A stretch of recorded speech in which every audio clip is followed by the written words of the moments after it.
ഇതുവരെയും പി ശശിയുടെ ക്യാരക്ടറിനെ കുറിച്ച് ആരും ഒരു എതിരഭിപ്രായം ഇതുവരെ ഈ നിമിഷം വരെ പറഞ്ഞിട്ടില്ല. അത് പറയില്ല എന്ന് എനിക്ക് ഉറപ്പുണ്ടായിരുന്നു.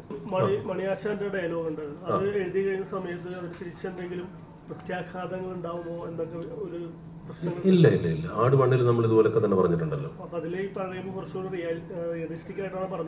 അതെ, അപ്പൊ അത് കോമഡി ആയിട്ട് ജനങ്ങൾ സ്വീകരിക്കുമോ, അതിലെന്തെങ്കിലും പ്രശ്നങ്ങൾ ഉണ്ടാവുമോ? അത് ആട് മണ്ണോടുകൂടി എൻ്റെ ആശങ്കയെല്ലാം മാറിയിരുന്നു. കാരണം പൊളിറ്റിക്കൽ സറ്റയർ നമുക്ക് പിടിക്കാവും. നമ്മൾ കരുതി കൂട്ടിയ ആളുകളെ തിരഞ്ഞു പിടിച്ച് ആക്രമിക്കാനായി സീരിയസ് സിനിമയൊക്കെ ചെയ്യുമ്പോഴാണ് ഒരുപാട് ചർച്ചകളും മറുചർച്ചകളും ഒക്കെ ആയിട്ട് വിവാദങ്ങളും ഒക്കെ വരിക. ഇത് ശുദ്ധമായ ആക്ഷേപഹാസ്യം, പൊളിറ്റിക്കൽ സറ്റയറാണ്. അത് അങ്ങനെ ഒരു സാധനം നമ്മുടെ പടത്തിലെ ഒരു സെൻട്രൽ ക്യാരക്ടർ പറഞ്ഞാൽ ചിരിക്കുമെന്ന് തന്നെയായിരുന്നു. ആ സ്പിരിറ്റിൽ തന്നെ ഇന്ന് വരെ ആളുകൾ എടുത്തിട്ടുള്ളൂ. ആട് 1 മുതൽ 1-2 പേര് പേഴ്സണൽ മെസ്സേജ് ആട് 1 അയച്ചതൊഴിച്ചാൽ ഇതുവരെയും പി ശശിയുടെ ക്യാരക്ടറിനെ കുറിച്ച് ആരും ഒരു എതിരഭിപ്രായം ഇതുവരെ ഈ നിമിഷം വരെ പറഞ്ഞിട്ടില്ല. അത് പറയില്ല എന്ന് എനിക്ക് ഉറപ്പുണ്ടായിരുന്നു.